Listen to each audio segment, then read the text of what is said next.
Aman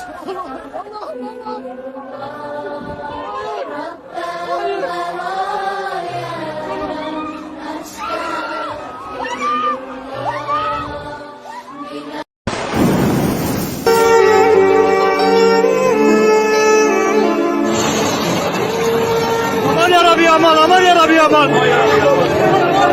İçeride insan vardı, ne çıkmadı? Allahu Ekber. Bırak ne yapıyor? Ziggy Robotex.